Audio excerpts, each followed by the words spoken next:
Hi, okay, there we are. How are you? It is Monday after Thanksgiving weekend. I hope you had a great Thanksgiving, whatever you did. I noticed a lot of people that I spoke with had quiet, maybe that's because of the pandemic, I don't know. But a lot of people said they had quiet holidays. Mine was, but whatever you did, I hope it was great. You got some family time, you got some rest time, all of that. So I wanted to jump on today and I want to talk about positive affirmations, what they're good for, and maybe where they fall short a little bit if you've been using them. And then I want to tie this conversation in to one that I did a couple weeks ago around heart brain coherence. Okay, so hopefully we'll get all that done in not too long a time. But positive affirmations are, if you're not familiar with them, pretty simple. You say things over and over, positive thoughts to make yourself feel better, right? So positive affirmations might be like if you didn't have any money, you might, hush, sorry, you might say, I am very wealthy. I am very wealthy. And you would say it over and over again so that you would feel better about your situation. Or if you have health issues, oh my goodness, they were quiet all day until I had to get on here. If you have health issues, it might be, I'm feeling better and better. I'm feeling better and better every day, whatever it is. So we use positive affirmations to get ourselves to the place where we want to go. Now, here's the problem that I wanted to point out, because if you've been using them, and they can be a great tool, but if you've been using them and sort of feeling like, I don't know, it's not really cutting it, or I've been saying the same positive affirmations for the last 3 years and nothing's different, here's the missing link. So, what you think, your conscious thoughts, and that's what you're choosing to say in your positive affirmations, your conscious thoughts are maybe 5% of what makes up all of you, all of your beliefs. And so if you're saying things like, I feel better, I am, whatever your positive affirmations are, 5% of you is that conscious level thinking and those phrases that you're speaking. But the other 95% of you is subconscious, right? It's below your conscious level. So 95% of what we actually believe about ourselves, about the world, about anything is we're not conscious of. It's beliefs that we have. Stop. I'm sorry. It's beliefs that we have acquired over the course of our lifetime, and a lot of them really developed in childhood. So that means you're saying things over and over, but you don't really believe it. And where those subconscious beliefs reside is in your body. So your thoughts, your conscious thoughts are in your mind, right? Those are the things that you think of. But your unconscious or subconscious thoughts are in your body, and your emotions tell you what your beliefs actually are. So if I say, I'm very, very wealthy, and my body is saying, no, you're not. My true beliefs are really what my body's telling me, not what I'm saying out loud. So what can happen is when you use this as a tool to shift something in your life, you can say it for 3 years and nothing shifts because you don't really believe it anywhere below the conscious thoughts that you're having. So anywhere below in your subconscious, your unconscious, in your body. So next part of that, your thoughts, and then what you say out loud comes from your thoughts. That's the language of your brain. Emotions and feelings are the language of your body.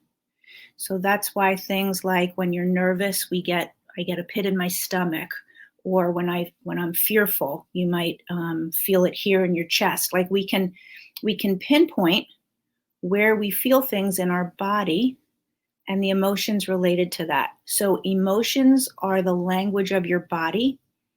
Thoughts and words are the language of your brain. A couple weeks ago, I think about 2 weeks ago, I did a live on heart-brain coherence. So your heart is really the conductor of your emotions, right? Your heart will tell you how you're feeling. Your brain will tell you what you're thinking. And they start to influence each other, and they work together. And what's important is, if you're not in alignment with what you're feeling and what you're thinking, your positive affirmations are just going to fall flat. They're not going to really get you where you want to go. So what you want to do is, if you have any questions about this, I'm streaming in a couple of different places, but if you have any questions, and I can see them, I can't see every place, but if I can see them, I'll answer in the moment. And if I don't see them in the moment, later on. But definitely, like, if you're like, I don't get this whole, subconscious, my emotions is the language of my body, or of my subconscious. So your subconscious really is the conductor of your emotions and your body. Your thoughts and your brain work together. Body, emotions work together. And we want to get brain and body working together. We want to get heart and brain coherent. So back to the positive affirmations. If you've been trying them and you've been saying things and you're trying to be positive, right? Like, you've got that positive thing going on every day, but A, nothing changes, and B, it really feels inauthentic. Like, you can feel that. It's sort of like, okay, I'm going to say this, but I don't know why, because nothing ever changes, right? You want to start to create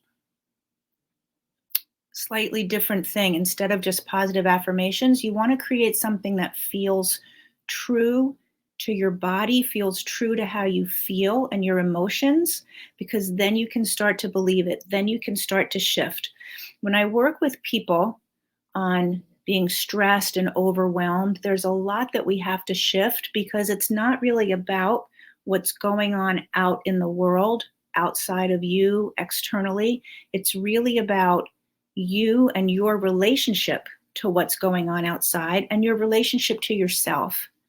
And that comes from your unconscious beliefs and the emotions and the way that you feel.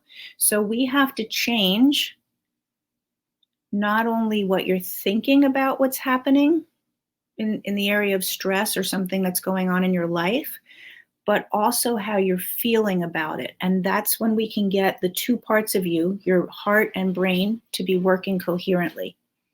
Okay?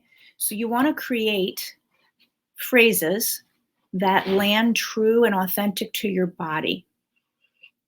So instead of saying, I am wealthy, I am wealthy, I am wealthy, and you don't feel wealthy at all, you could say something like, I am open to receiving wealth. I am worthy of all the abundance available to me. So that can start to feel like, I could get behind that. I am open to it. I am worthy of it. Now, that's another interesting thing, because that you may have an unconscious belief that you're not worthy. So there's a whole range of beliefs that we develop, a lot of them from childhood, a lot of them about decisions that we make about ourselves. And those beliefs are running the show of the emotions in your body. So it's really good to look and say, if I make a statement like, I'm worthy of having abundance, or I'm worthy of great health, whatever it is, and there's something that says to you inside, I don't think I'm worthy. I don't know. I think it can happen for other people, but not for me. That's where we need to go to work. Because if you can't really believe it, you're not really going to shift. Those subconscious beliefs are going to win out every single time, hands down. They drive the bus of your life. They really do. And so those subconscious beliefs, if they were developed in childhood, if you take a child now, like if you have a 3-year-old or a 4-year-old, and you do positive affirmations with them now when they are developing their beliefs about themselves, fabulous. You have a 3-year-old every day.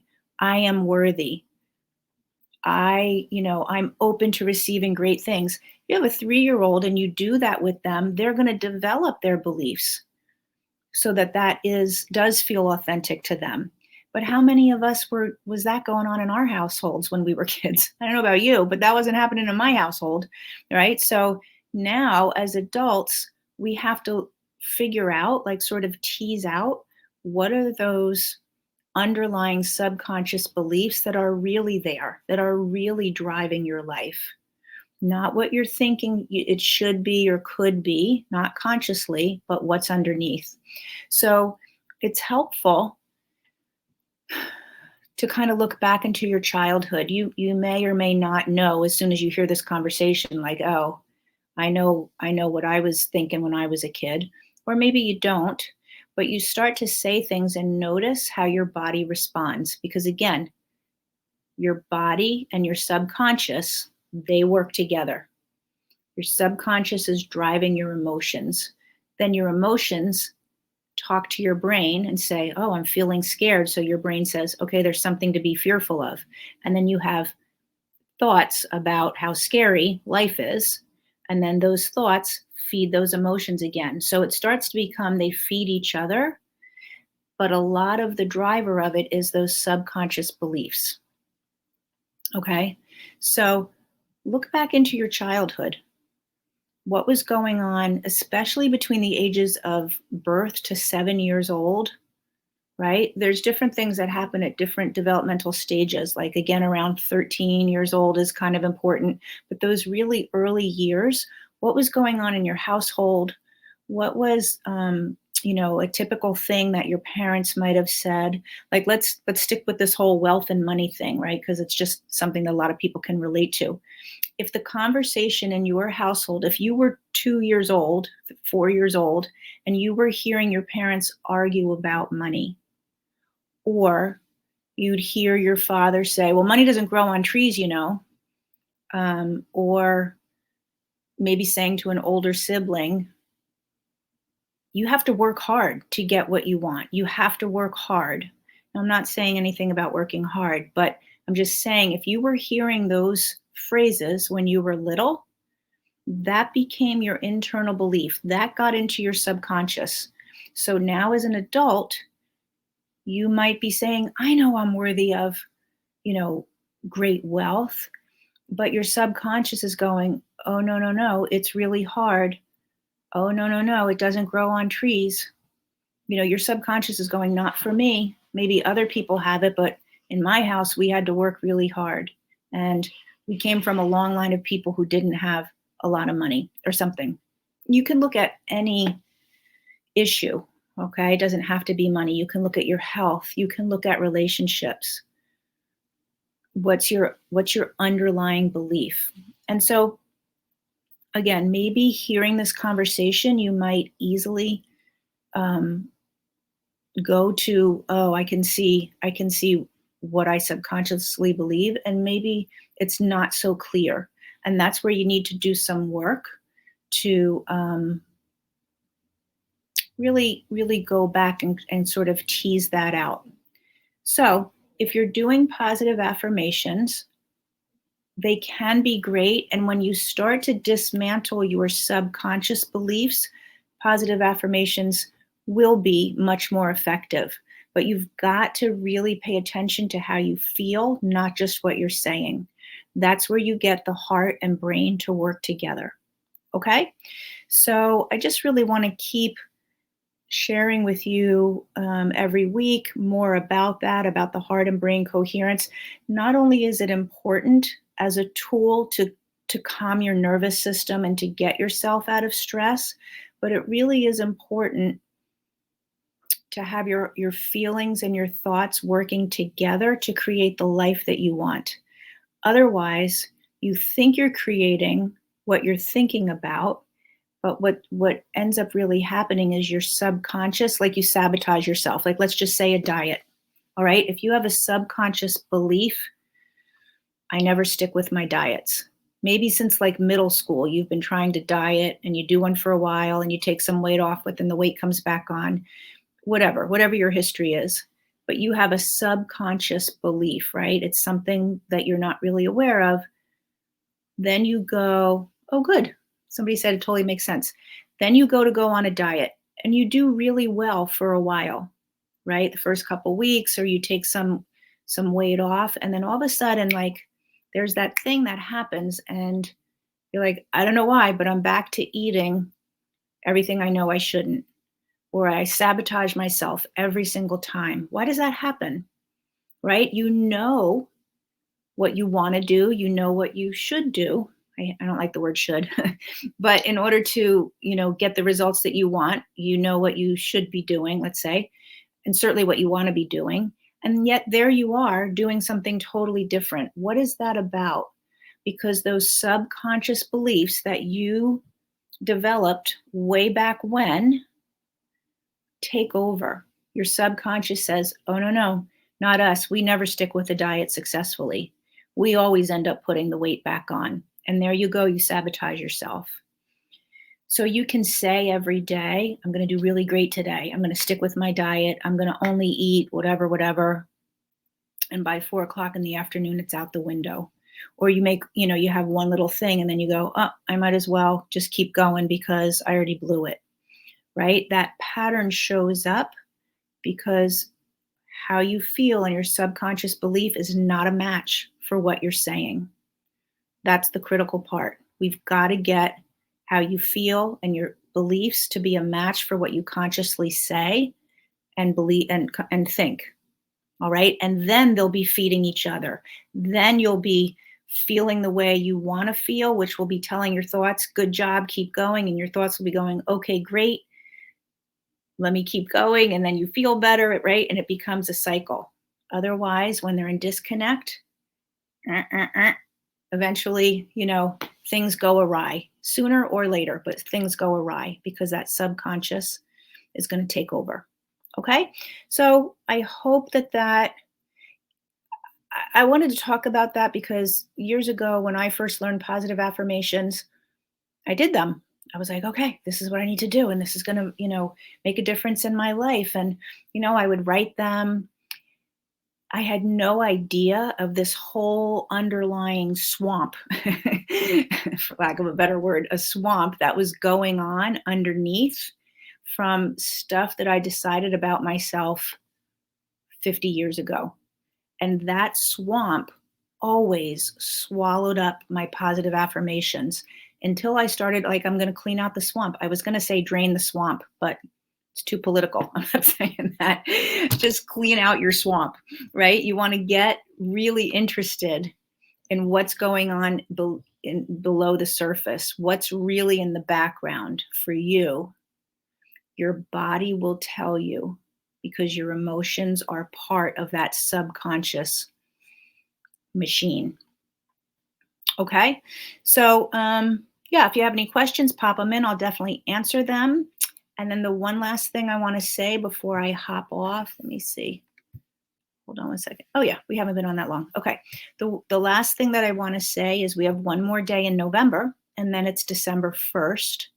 And I wanted to do, last year for the month of December, I did 25 days of wellness. What I want to do this year is every day, I want to walk with you in growing your faith. Growing your faith, yes, in God, but growing your faith in yourself, growing your faith in the world around us, that life can work out, like just growing your faith in who you are, who God and the universe is, what life is. So every day I'm going to pop on, it's going to be not very long, but I'm going to do a tool with you to grow your faith. So that for the month of December, that's our focus. I want to get by the end of the month, we feel more sure of who we are, what we're capable of in this world, and that a power way bigger than us has got our back and is leading the way. Got our back and leading the way. When we open our eyes, we can be led. And when we stand in faith, we can feel that support. And that's my goal for the month of December. So I'm going to announce that tomorrow. And then every day for the month, I will just pop in for a couple of minutes and we'll work together, we'll partner together, okay, on growing our faith in this life and in this world. Okay, so any questions that I can answer for you, please pop them in, and I will see you. If you want to participate in the challenge for December, I will see you in Growing Your Faith starting December 1st.